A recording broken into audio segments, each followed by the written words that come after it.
ਸਤਨਾਮ ਸ਼੍ਰੀ ਵਾਹਿਗੁਰੂ ਸਾਹਿਬ JIO.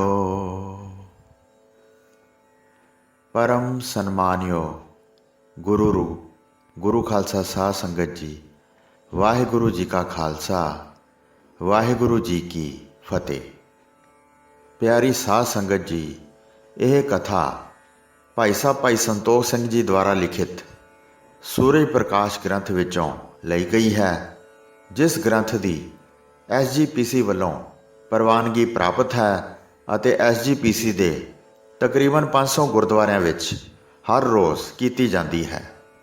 ਸੋ ਆਓ ਬੜੇ ਪਿਆਰ ਨਾਲ ਸਰਵਣ ਕਰੀਏ ਸੱਚੇ ਪਾਤਸ਼ਾਹ ਧੰਨ ਸ਼੍ਰੀ ਗੁਰੂ ਹਰਗੋਬਿੰਦ ਸਾਹਿਬ ਜੀ ਦੇ ਸਮੇਂ ਦੇ ਸਿੱਖਾਂ ਦੇ ਕੁਝ ਪ੍ਰਸੰਗ। ਢਿੰਗਣ ਤੇ ਮੱਧੂ ਦੋਵੇਂ ਤਰਖਾਣ ਸਨ।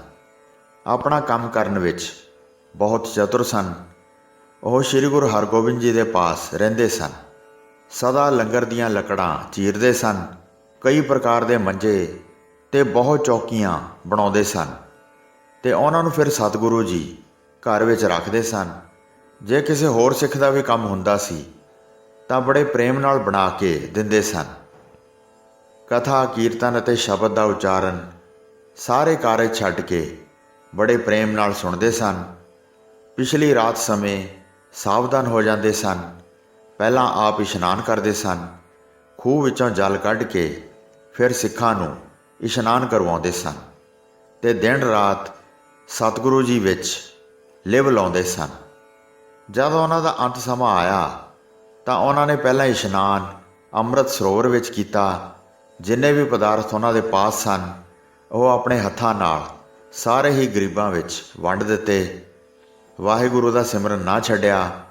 ਗੁਰੂ ਜੀ ਬਗੈਰ ਮਨ ਕਿਸੇ ਹੋਰ ਪਾਸੇ ਨਾ ਕੀਤਾ। ਜਦ ਸਿੱਖ ਉਹਨਾਂ ਨੂੰ ਚਿਤਾ 'ਤੇ ਲੈ ਗਏ ਤਾਂ ਸ਼੍ਰੀ ਗੁਰੂ ਹਰਗੋਬਿੰਦ ਜੀ ਵੀ ਉੱਥੇ ਪਹੁੰਚ ਗਏ। ਦੋਹਾਂ ਦਾ ਆਪਣੇ ਹੱਥਾਂ ਨਾਲ ਸੰਸਕਾਰ ਕੀਤਾ। ਬਾਅਦ ਵਿੱਚ ਗੁਰੂ ਜੀ ਨੇ ਸਿੱਖਾਂ ਨੂੰ ਪ੍ਰਸੰਗ ਸੁਣਾਇਆ। ਇਹ ਨਲ ਅਤੇ ਨੀਲ ਦੇ ਅਵਤਾਰ ਸਨ।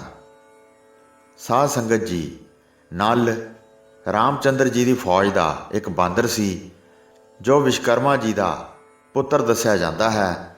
ਇਸ ਨੇ ਸਮੁੰਦਰ 'ਤੇ ਪੁਲ ਬਣਾਉਣ ਵਿੱਚ ਬੜੀ ਮਦਦ ਕੀਤੀ ਸੀ। ਜਿਹੜਾ ਨੀਲ ਸੀ ਇਹ ਵੀ ਰਾਮਚੰਦਰ ਜੀ ਦੀ ਫੌਜ ਦਾ ਇੱਕ ਬਾਂਦਰ ਸੀ। ਇਸ ਦਾ ਉਸ ਸਮੇਂ ਦਾ ਨਾਂ ਜਾਮਵੰਤ ਸੀ। ਇੱਕ ਨਲ ਨਿਸ਼ਦ ਦੇਸ਼ ਦਾ ਰਾਜਾ ਵੀ ਹੋਇਆ ਹੈ ਜੋ ਦਮਯੰਤੀ ਦਾ ਪਤੀ ਸੀ।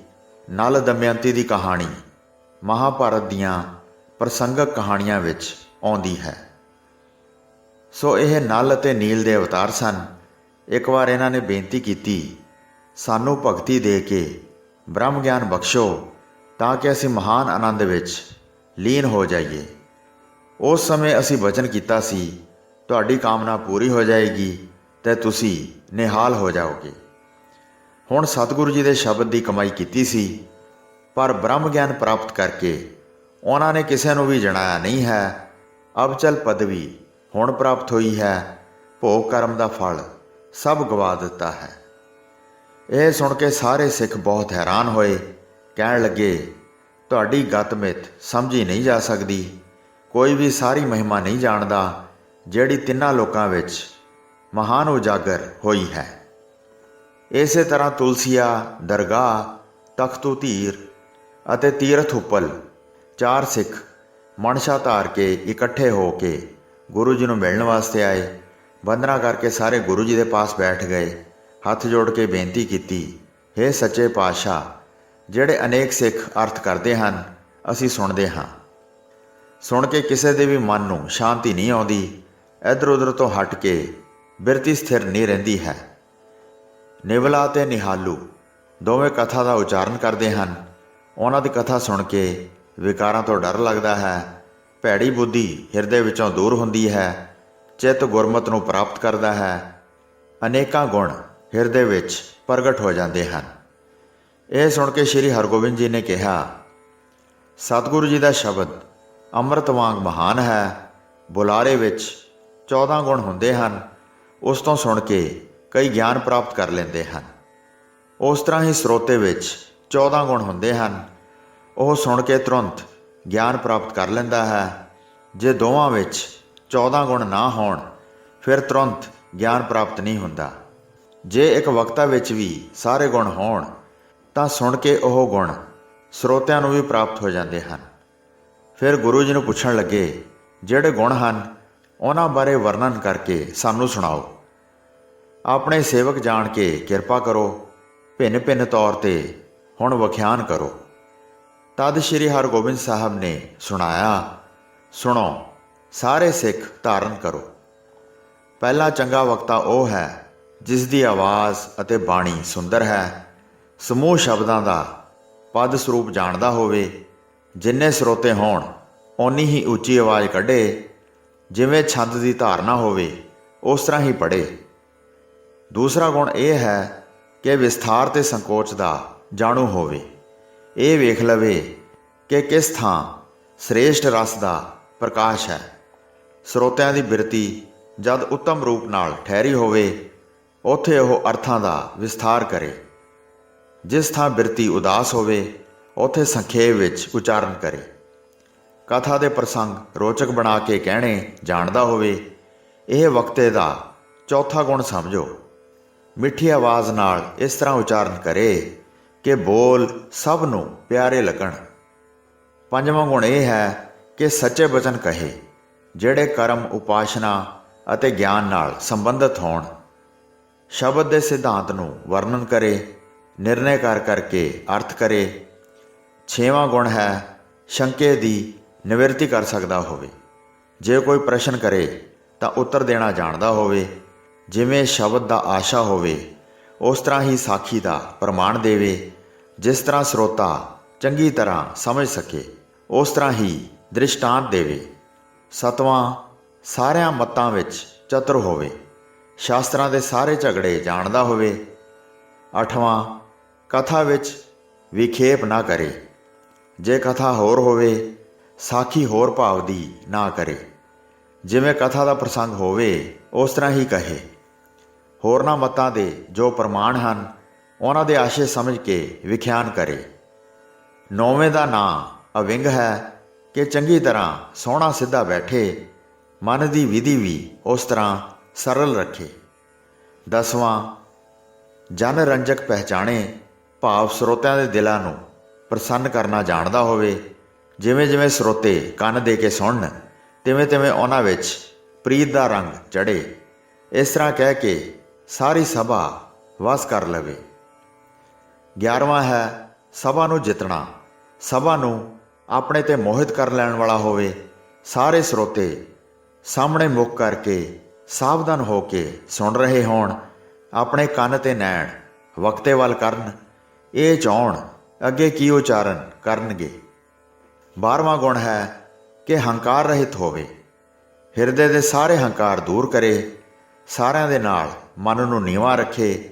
ਆਪਣੇ ਵਿੱਚ ਵੱਡੇ ਗੁਣ ਜਾਣ ਕੇ ਕਿਸੇ ਦੇ ਚਿੱਤ ਨੂੰ ਨਾ ਦੁਖਾਵੇ। 13ਵਾਂ ਇਹ ਗੁਣ ਹੈ ਕਿ ਧਾਰਮਿਕ ਖਿਆਲਾਂ ਵਾਲਾ ਹੋਵੇ। ਜੋ ਕਹੇ ਉਹ ਆਪ ਵੀ ਕਮਾਉਣ ਵਾਲਾ ਹੋਵੇ। ਤੇ 14ਵਾਂ ਗੁਣ ਹੈ ਕਿ ਸੰਤੋਖੀ ਹੋਵੇ। ਜੋ ਕੁਝ ਵੀ ਪ੍ਰਾਪਤ ਹੋਵੇ ਉਸ ਨੂੰ ਆਪਣੇ ਭਾਗ ਹੀ ਸਮਝੇ। ਜੋ ਕੁਝ ਵੀ ਪਾਵੇ ਸੋ ਆਨੰਦ ਸਹਿਤ ਲੈ ਲਵੇ ਤੇ ਇਹ ਸਮਝੇ ਕਿ ਬਿਨਾਂ ਮੰਗੇ ਜੋ ਕੋਈ ਕੁਝ ਦੇਵੇ ਸੋ ਅੰਮ੍ਰਿਤ ਸਮਾਨ ਹੈ। ਵਾਧੂ ਪਦਾਰਥਾਂ ਦੀ ਚਾਹਤ ਨਾ ਧਾਰਨ ਕਰੇ। ਜੋ ਕੁਝ ਪਾਸ ਹੋਵੇ ਉਸ ਨੂੰ ਹੀ ਵਰਤ ਲਵੇ। ਇੱਕ ਚੰਗੇ ਵਕਤਾ ਦੇ ਇਹ 14 ਗੁਣ ਹੁੰਦੇ ਹਨ।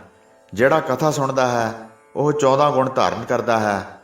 ਹੁਣ ਸਰੋਤਾ ਦੇ ਗੁਣ ਸੁਣੋ ਕਿ ਉਹ ਵਕਤਾ ਦੀ ਕਰਨੀ ਦਾ ਮਨ, ਬਚਨ ਅਤੇ ਕਰਮ ਕਰਕੇ ਨਿੱਜੀ ਭਗਤ ਹੋਵੇ। ਇਸ ਨੂੰ ਸਰੋਤੇ ਦਾ ਪਹਿਲਾ ਗੁਣ ਜਾਣੋ। ਉਸ ਦੇ ਮਨ ਵਿੱਚ ਕੋਈ ਹੰਕਾਰ ਨਾ ਹੋਵੇ। ਇਹ ਜਾਣੇ ਕਿ ਮੈਂ ਵੱਡੀ ਸੇਵਾ ਧਾਰਨ ਕੀਤੀ ਹੈ। ਤੀਸਰਾ ਸੁਣਨ ਦੀ ਸ਼ਰਧਾ ਹੋਵੇ, ਮਨ ਨੂੰ ਉਚਾਟ ਨਾ ਕਰੇ। ਚੌਥਾ ਆਪਣੇ ਚਿੱਤ ਦੀ ਚਤੁਰਾਈ ਵਕਤੇ ਉੱਤੇ ਲਾਗੂ ਨਾ ਕਰੇ। ਪੰਜਵਾਂ ਵਕਤਾ ਜਿਹੜਾ ਅਰਥ ਕਰੇ ਉਹਨਾਂ ਨੂੰ ਸਮਝਣ ਦੇ ਸਮਰੱਥ ਹੋਵੇ। ਛੇਵਾਂ ਪ੍ਰਸ਼ਨ ਕਰਨੇ ਜਾਣਦਾ ਹੋਵੇ। ਸੱਤਵਾਂ ਗ੍ਰੰਥ ਨੂੰ ਕੰਨਾਂ ਨਾਲ ਬਹੁਤ ਧਿਆਨ ਨਾਲ ਸੁਣੇ। ਅੱਠਵਾਂ ਆਲਸ ਨਾ ਧਾਰਨ ਕਰੇ। ਨੌਵਾਂ ਹੈ ਨੀਂਦ ਨੂੰ ਵਸ ਵਿੱਚ ਰੱਖੇ। 10ਵਾਂ ਜਿਹੜਾ ਸੁਣੇ ਉਸ ਨੂੰ ਹਿਰਦੇ ਵਿੱਚ ਧਾਰਨ ਕਰੇ। ਜੋ ਪਾਸ ਹੋਵੇ ਉਸ ਨੂੰ ਵੰਡ ਕੇ ਖਾਵੇ। ਜੋ ਗੱਲ ਗੁਰੂ ਸਿਧਾਂਤ ਅਨੁਸਾਰ ਹੋਵੇ ਉਸ ਅਨੁਸਾਰ ਚਿੱਤ ਸ਼ਾਂਤ ਕਰਕੇ ਸੁਣੇ। ਜੇ ਗੁਰ ਸਿਧਾਂਤ ਦੇ ਉਲਟ ਹੋਵੇ ਤਾਂ ਉਸ ਨੂੰ ਤਿਆਗ ਦੇਵੇ। 13ਵਾਂ ਤਨ ਵਿੱਚ ਸੁਚਮ ਧਾਰਨ ਕਰੇ ਅਤੇ 14ਵਾਂ ਹੈ ਸਭ ਪਖੰਡਾਂ ਦਾ ਤਿਆਗ ਕਰੇ, ਮਨ ਨੂੰ ਪ੍ਰਭੂ ਦੇ ਸ਼ਬਦ ਨਾਲ ਜੋੜੇ ਅਤੇ ਅਖੰਡ ਚਿੱਤ ਹੋ ਕੇ ਅਨਹਦ ਨਾਦ ਸੁਣੇ। ਇਸ ਤਰ੍ਹਾਂ ਦੇ ਸਰੋਤਾ ਵਕਤਾ ਜਿਹੜੇ ਹੁੰਦੇ ਹਨ ਉਹ ਦੋਵੇਂ ਗਿਆਨ ਨੂੰ ਪ੍ਰਾਪਤ ਕਰ ਲੈਂਦੇ ਹਨ। ਜਿਹੜਾ ਇਹ ਲੱਛਣ ਕਹਿ ਕੇ ਬਣਾਉਂਦਾ ਹੈ ਉਹ ਸਿੱਖ ਨਿਹਾਲ ਹੋ ਜਾਂਦਾ ਹੈ। ਉਸ ਸਿੱਖ ਦੀ ਹਮੇਸ਼ਾ ਸੰਗਤ ਕਰੋ, ਤੁਹਾਡੇ ਵਿੱਚ ਵੀ ਉਸ ਦੇ ਬਹੁਤ ਗੁਣ ਆ ਜਾਣਗੇ। ਉਸ ਦੇ ਮੁਖ ਤੋਂ ਸੁੰਦਰ ਕਥਾ ਸੁਣੋ, ਤੁਹਾਡੇ ਜੀ ਦੀ ਫਿਰ ਕਿਉਂ ਮੁਕਤੀ ਨਹੀਂ ਹੋਵੇਗੀ। ਗੁਰੂ ਜੀ ਦੇ ਮੁਖ ਤੋਂ ਸੁਣ ਕੇ ਸਾਰੇ ਬਹੁਤ ਪ੍ਰਸੰਨ ਹੋਏ। ਇਸ ਤਰ੍ਹਾਂ ਗੁਰੂ ਜੀ ਤੋਂ ਸੁਣ ਕੇ ਸਾਰੇ ਗੁਣ ਉਹਨਾਂ ਨੇ ਧਾਰਨ ਕਰ ਲਏ। ਹੋਈਆਂ ਭੁੱਲਾਂ ਚੁੱਕਾਂ ਦੀ ਖਿਮਾ ਬਖਸ਼ਣੀ ਜੀ। ਦਾਸ ਨੂੰ ਆਗਿਆ ਦਿਓ। ਵਾਹਿਗੁਰੂ ਜੀ ਕਾ ਖਾਲਸਾ, ਵਾਹਿਗੁਰੂ ਜੀ ਕੀ ਫਤਿਹ।